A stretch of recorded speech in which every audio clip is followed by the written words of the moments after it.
Saya kemarin dapat WhatsApp, saya bacakan ya. Kok nggak kebuka? Ustadz Abdul Somad, kabarnya besok mau ceramah di lapangan Merdeka Kota Sukabumi. Tolong nanti sampai di sana, lihat sebelah lapangan tempat takbir akbar ada gereja. Itu gereja saya waktu masih kecil. Mana dia?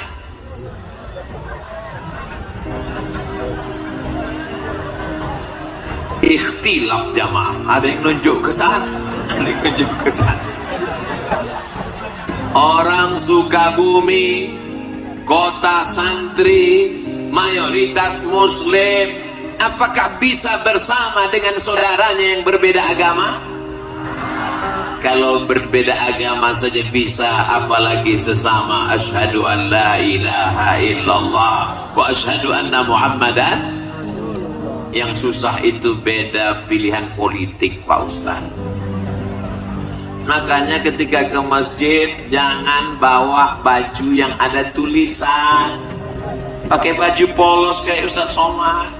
Ini sholat ke masjid pakai tulisan di sana, coblos nomor.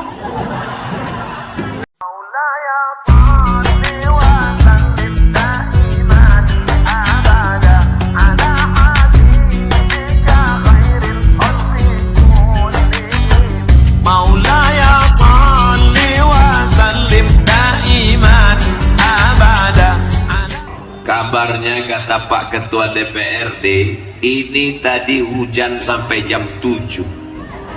Betul? Pawangnya siapa? Orang Sukabumi doanya mustajab, dikabulkan Allah SWT. Dari mulut yang begitu banyak, tidak tahu entah dari bibir mana, lisan yang mana menembus pintu-pintu langit. Allah turunkan hujan tadi malam hanya supaya pagi ini lebih cerah dari kemarin. Allah buat hujan sampai jam 7 tadi supaya apa? Supaya kepala kita panas tapi kaki kita tetap dingin. Bagi yang tersenyum berarti terpalnya bocor. Saudara yang dimuliakan Allah Subhanahu wa taala, saya sudah sarapan di kediaman tempat tinggal tadi, tapi sampai di rumah Pak Wali, Masya Allah, diberi sarapan. Terus Ustaz makan lagi. Yang ada kan tolak bala, tolak sarapan kan nggak ada. Ini apa Kiai? Ini bubur ayam khas Sukabumi. Rasanya susah diungkapkan dengan kata-kata. Bagi yang mau silakan datang ke Sukabumi. Betul. Lalu kemudian setelah itu minum. Ustaz Somad minum? Ya, kami di Sumatera, di Riau, kalau buat teh manis itu gulanya 2 sendok. Sampai di sini saya minum. Kenapa di Sukabumi ini tehnya nggak pakai gula? Baru saya dapat jawabannya. Ternyata orangnya sudah manis-manis. Allahu Akbar. Kenapa Ustaz Somad itu kalau dipuji, kalau memuji, kalau membuat kata-kata mesti Allahu Akbar, supaya kita tidak kena penyakit ain dan ujuk. Makanya kalau anak kita dipuji, Masya Allah, anaknya ganteng ya, anaknya cantik ya, Alhamdulillah. Begitu. Ini anaknya cantik ya, siapa dulu mamanya? Allahu Akbar. Supaya kita sadar bahwa diri kita kecil. Allahu Akbar. Supaya kita sadar bahwa kita remeh-temeh, tidak ada apa-apanya, hanya butiran debu di tengah samudera nikmat Allah Subhanahu wa taala. Betul? Ustaz Somad ngomong enak aja, kata dia kita rendah, kita nggak ada apa-apa. Dia buktinya di atas pentas pakai karpetnya 2 lapis. Kalian nggak tahu rasanya di sini gimana? Panas. Di atas panas, di bawah basah. Nggak terlalu basah, jangan. Nanti sampai masanya kita akan berada di padang mahsyar, seluruh umat manusia berkumpul. Ini anggap aja gladi kotor padang mahsyar. Bayangkan begitu banyaknya umat manusia.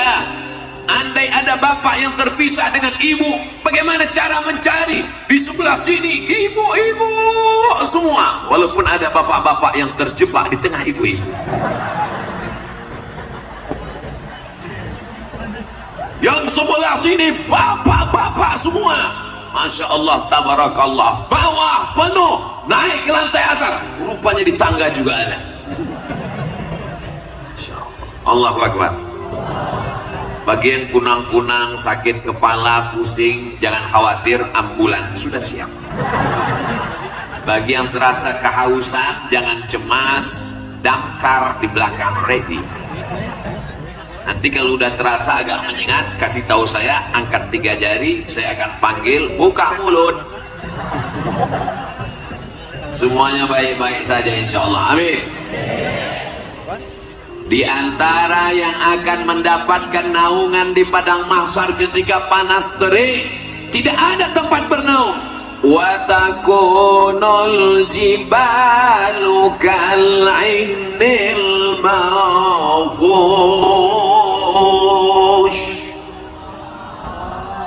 Saya tahu ungkapan Allah itu dipaksakan.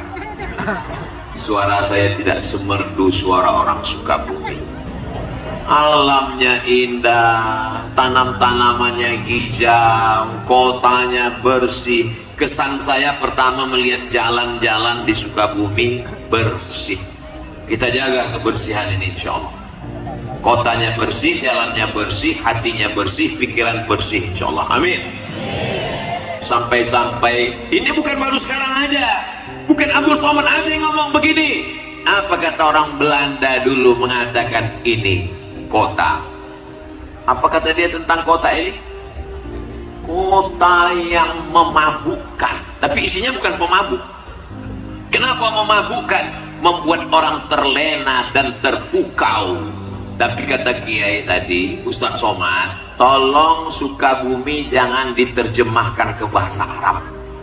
Kenapa gitu Kiai? Karena terjemahan bahasa Arabnya hubbud dunia. Kota Sukabumi tetap Sukabumi. Jadi adik-adik santri-santri nanti yang tamat dari pondok di Sukabumi sampai ke Al-Azhar Mesir, ketika ditanya min aina anta, kalau bahasa kampung kami, where are you come from, jangan dijawab ana min hubbid dunya, tetap katakan ana min Sukabumi, amin. Upacara peringatan Hari Santri Nasional. Kota Sukabumi disebut juga dengan kota santri. Sampai-sampai di pinggir jalan pakai kain sarung dengan pecinya yang khas. Dari seragamnya kita sudah tahu bahwa dia adalah santri.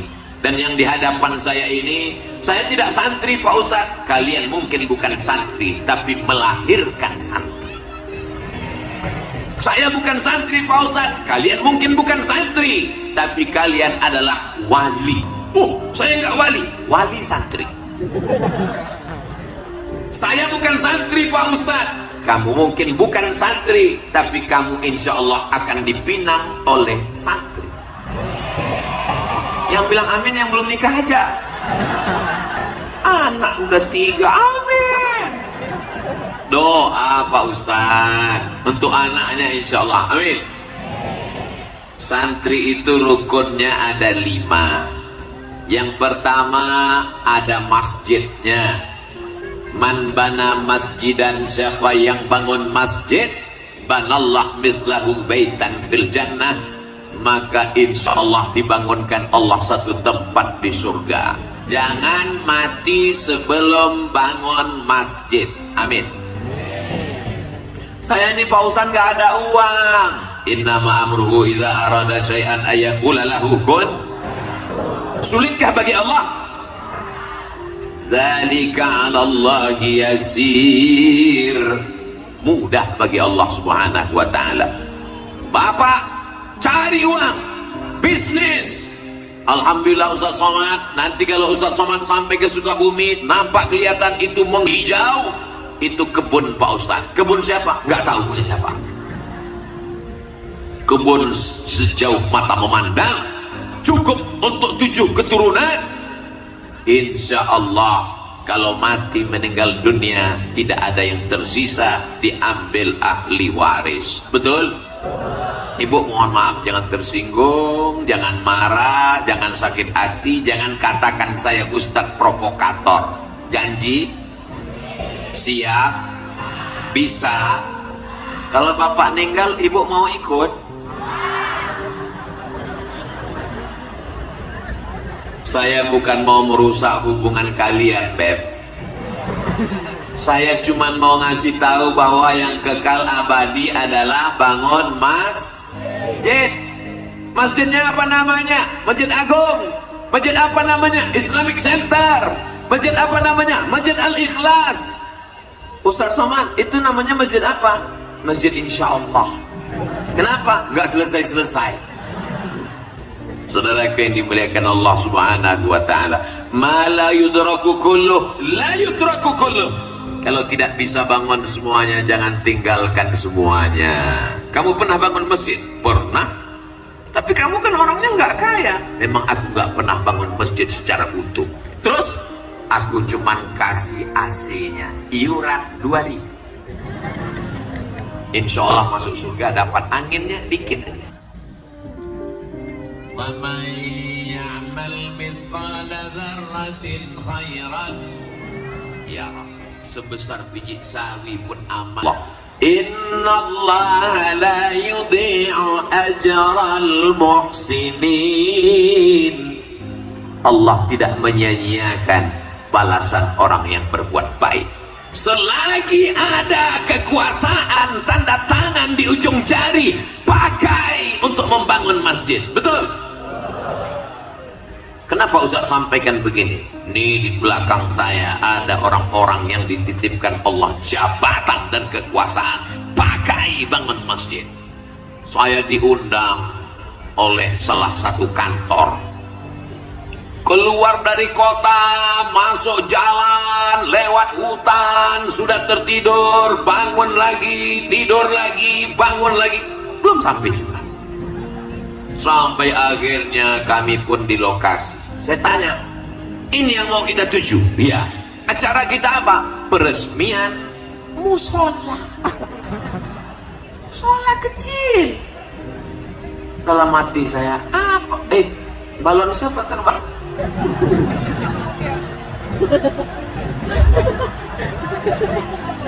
Kalau Tuhan pergi ke Makkah, jangan lupa membeli pedang. Sudah lama Abdul Somad ceramah, baru ini ada balon terbang. Begitulah ibu-ibu yang ada di Sukabumi ingin bawa anaknya pengajian. Anaknya nangis, digendong, nangis lagi, dibelikan balon. Balonnya terbang, beli lagi. Ternyata tabligh akbar pengajian tidak hanya membangkitkan semangat, tidak hanya membangkitkan iman, tapi juga membangkitkan ekonomi umat. Betul? Gak percaya? Tanya sama yang jualan. Yang jualan senyum. Betul Pak Ustaz? Diperbanyak lagi tabligh akbarnya. Allahu Akbar. Saudara yang dimuliakan Allah, sampai ke lokasi, biasanya Abdul Somad diminta untuk menandatangani prasasti peresmian masjid, kabupaten, kota, provinsi. Musola. Nampak, saya tanya, tiba-tiba datang bapak-bapak kumisnya melintang. Iya Pak Ustaz, masa kumis membujur? Ini apa Pak? Banyak orang urusan ke kantor ini nggak ada tempat sholat Ustaz, jadi saya buat musola ini. Pakai uang negara? Enggak, iurankan. Bapak jabatannya Kapolsek, Kapolri tinggi, Kapolda, Kapolres, Kapolresta, paling bawah Kapolsek. Bisa bangun musola dengan kekuasaan, dan mereka memang nggak terlalu sulit untuk mengumpulkan, kan tinggal print langsung jadi. Tapi masjidnya nggak masjid Al-Prid. Bayangkan orang sholat di musola pagi, petang, siang, malam, semuanya urusan, mengalir pahalanya sampai hari kiamat. Semua kita yang hadir ini bercita-cita sebelum mati bangun masjid, insyaallah. Amin. Saya pergi ke Jombang, Jawa Timur, ziarah ke makam Hadratus Syekh Muhammad Hashim Asy'ari. Di sampingnya ada masjid. Saya pergi ke Yogyakarta, ziarah ke makam Kiai Haji Ahmad Dahlan. Di sampingnya ada masjid. Hampir semua ulama meninggalkan masjid. Bagaimana dengan Presiden Negara Kesatuan Republik Indonesia? Belanda pergi, Jepang terbang. Apa yang kekal abadi? Rezim Orde Lama tumbang, datang Orde Baru jatuh, tapi yang namanya masjid tetap kekal abadi. Masjid kemerdekaan, Masjid Istiqlal, dibangun oleh Presiden Insinyur Soekarno. Allahu Akbar. Kalau mau kekal abadi, bangun masjid. Doakan supaya Ustaz Somad bangun masjid sebelum meninggal. Ngeresmikan masjid udah banyak. Sampai hari ini saya kalau dihitung-hitung ngeresmikan banyak. Berikut ini pengguntingan pita oleh Ustaz Abdul Somad. Berikut ini pemencetan tombol, akan terbuka tirai nama masjid.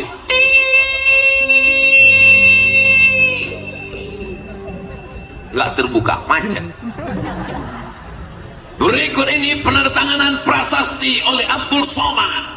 Lama-lama saya mikir dalam hati, saya nggak pernah bangun, saya nggak pernah ikut pembebasan tanahnya, saya nggak pernah ikut nyemennya, saya nggak pernah ikut masang karpetnya. Jangan-jangan nanti pas di akhirat, berikut ini Abdul Somad dipersilakan masuk surga secara seremonial. Nauzubillah, nauzubillah, nauzubillah. Ustaz Somad, itu yang di atas pentas kanan dan kiri Ustaz itu adalah para imam-imam Masjid Agung. Di dalam kepala mereka Al-Quran, suara mereka merdu, mereka membimbing sholat, masjidnya dibangun, tapi juga imarah memakmurkan masjid. Dari suara muazzinnya, dari bunyi solawatnya tadi ketika saya masuk, Maulaya salli wa sallim daiman abada ala habibika khairil khalqi kullihim. Solawat burdah dilantunkan oleh para imam dan muazzin, qori kita tadi, masya Allah, tabarakallah. Mudah-mudahan anak-anak kita menjadi para penghafal Quran. Berikut ini pembacaan ayat suci Al-Quran oleh qori juara 1 kota Sukabumi. Di tempat lain kadang wajah masya Allah, begitu selesai acara pas ditanya, itu qorinya dari mana Pak? Pemain naturalisasi. Kadang subuh-subuh kita tinggal di hotel mau pengajian, subuh jam 4, jam 3.30 suara ngaji. A'udzubillahi minasyaitonir rajim. Bismillahirrahmanirrahim. Wadduha. Masya Allah, begitu sampai ke masjid flash disk. Tapi di Sukabumi saya sudah melihat dengan mata kepala saya sudah mendengar suara mereka. Agak-agaknya apa rahasia suara mereka ini begitu merdu? Nanti kita tanya, jangan kemana-mana setelah yang satu ini. Saudara yang dimuliakan Allah Subhanahu wa Ta'ala, masjid tidak hanya sekedar membangun fisiknya, dindingnya, AC-nya, mimbarnya, tapi juga di dalam ada muazzinnya, imamnya. Jangan kelahi hanya masalah khilafi. Ya. Ustaz Somad, ini kami punya universitas di Sukabumi. Oh, warnanya biru muda, Universitas Muhammadiyah Sukabumi. Betul? Saya kalau di masjid dekat rumah saya ini biar kurus-kurus gini imam loh. Imam. Saya kalau sholat di dekat rumah saya, Sami Allahu liman hamidah, Allahumma hdina fi man hadait, wa afina fi man afait, wa tawallana fi man tawallait. Tapi ketika saya ceramah di Masjid Muhammadiyah subuh, saya diminta jadi imam. Ustaz Somad silakan jadi imam. Batuk. Kenapa Ustaz gak mau jadi imam? Memangnya Ustaz gak bisa? Memangnya suara Ustaz gak bagus? Memangnya Ustaz gak hafal ayat? Kita tes. Bismillahirrahmanirrahim.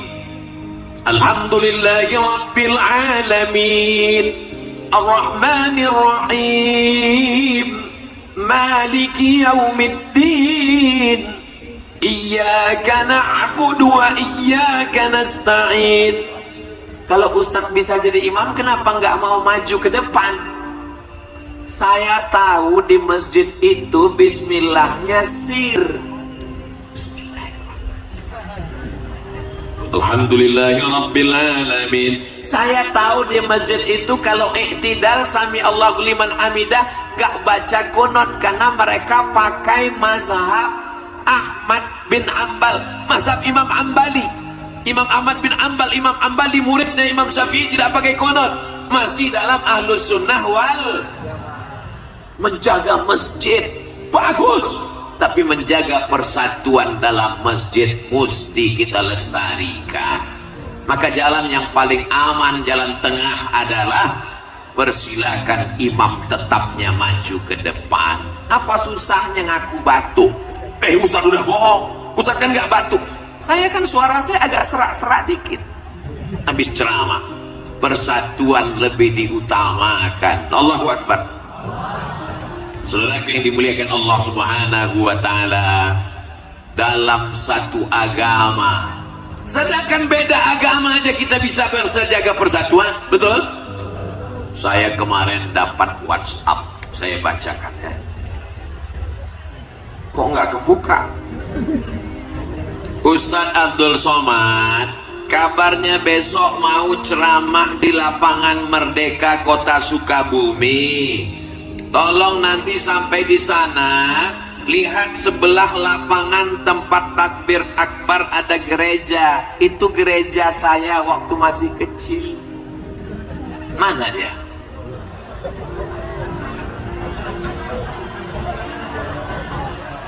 Ikhtilaf jamaah, ada yang nunjuk ke sana, ada yang nunjuk ke sana.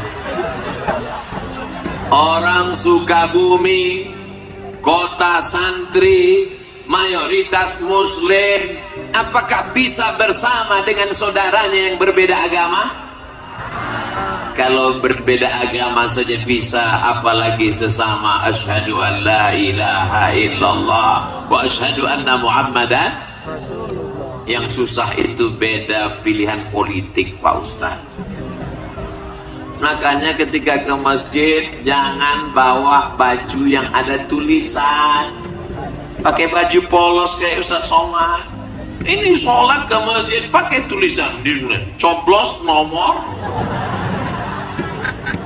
Kita ini tinggal bukan lagi di kerajaan, kita tinggal bukan lagi di kesultanan, kita tinggal di negara kesatuan Republik Indonesia. Sistem yang kita pakai demokrasi, berdasarkan musyawarah, dengan menunjukkan suara, dengan memilih dari mulai kades sampai bupati, wali kota, gubernur, presiden, dan wakil presiden. Itu adalah sesuatu yang lumrah, wajar. Kenapa kita menjadi orang yang kagetan? Ini adalah contoh orang yang bisa menjaga persatuan walaupun penuh dengan perbedaan. Betul? Ada yang pakai peci, ada yang warnanya putih, ada yang hitam, dan mereka nggak saling ejek. Untuk apa pakai peci putih kalau isinya hitam? Lebih baik pakai peci hitam tapi isinya putih. Akhirnya yang bingung kan yang peci merah.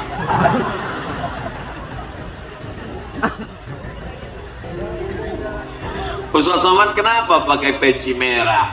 Saya dikasih sama jawara Betawi peci merah.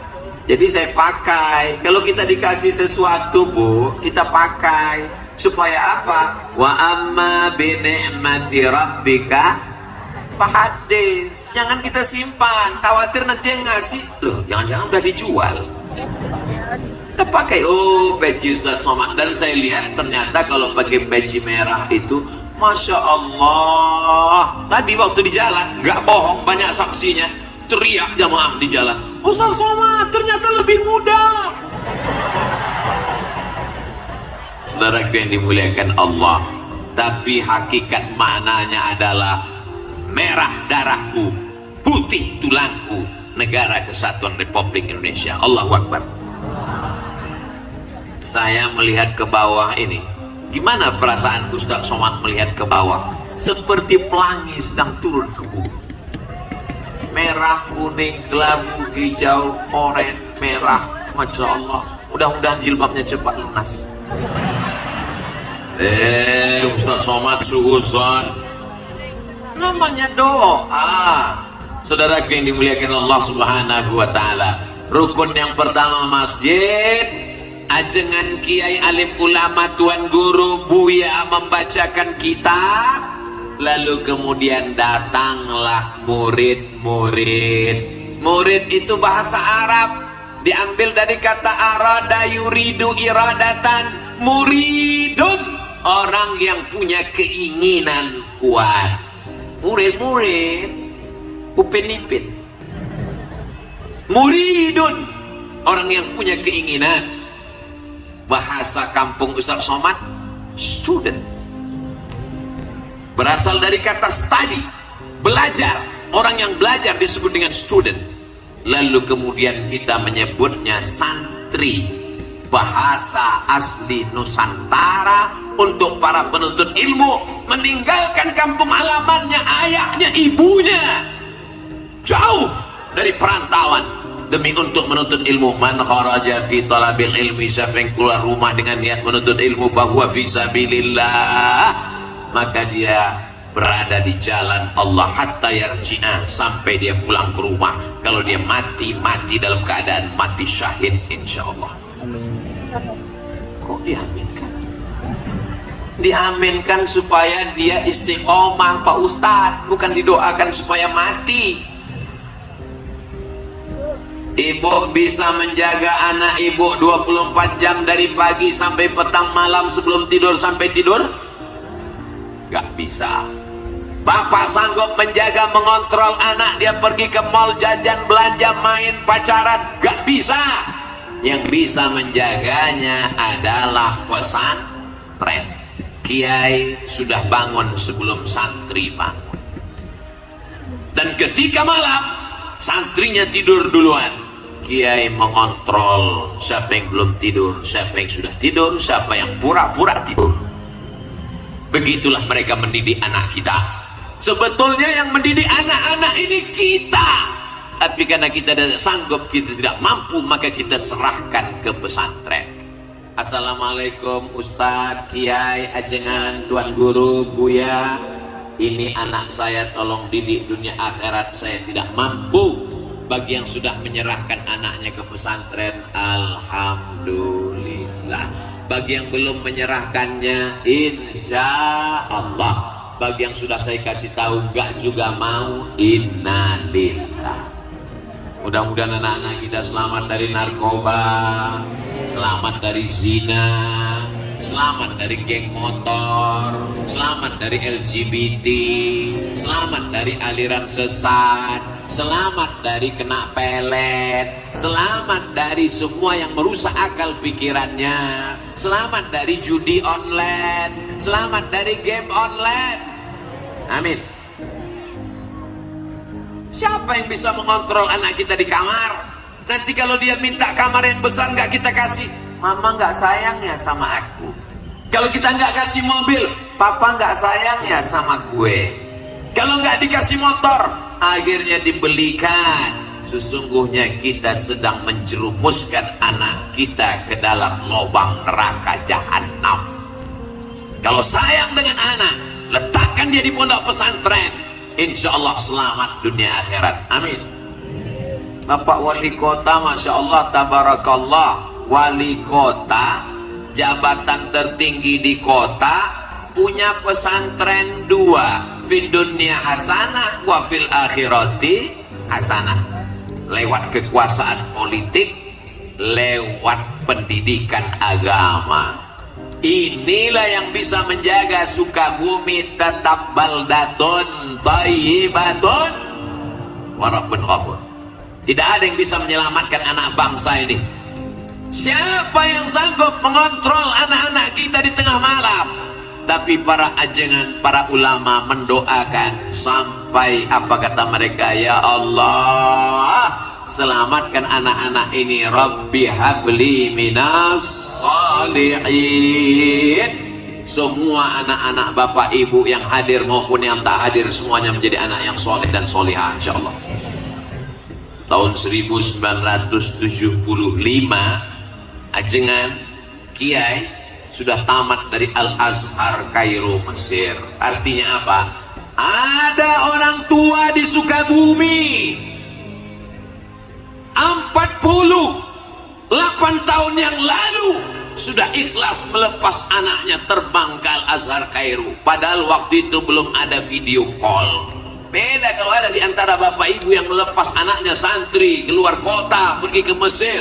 Pagi video call, siang video call, malam video call, tidur pun video call. Tapi zaman dulu dia lepas, andai meninggal dunia di Kairo tidak tahu bagaimana nyawanya. Menunjukkan orang Sukabumi siap melepas anaknya demi untuk li'ila'i kalimatillah la ilaha illallah. Makanya kalau ngelepas anak di pesantren jangan dengan tetes air mata, tepuk bahunya, kuatkan, yakinkan hatinya. Bismillah, nak, belajar di sini. Aku ingin kau menjadi anak yang soleh. Kalau aku mati, kau akan mendoakan. Tentu tidak dengan bahasa Abdul Somad yang begitu. Tentu seperti saya sebetulnya susah ceramah di Sukabumi. Saya tahu orang Sukabumi ini lembut. Saya sudah coba mau ceramah yang lembut-lembut. Marilah kita masukkan ke pesantren supaya anak kita soleh. Nanti saya takut jamaahnya tertidur.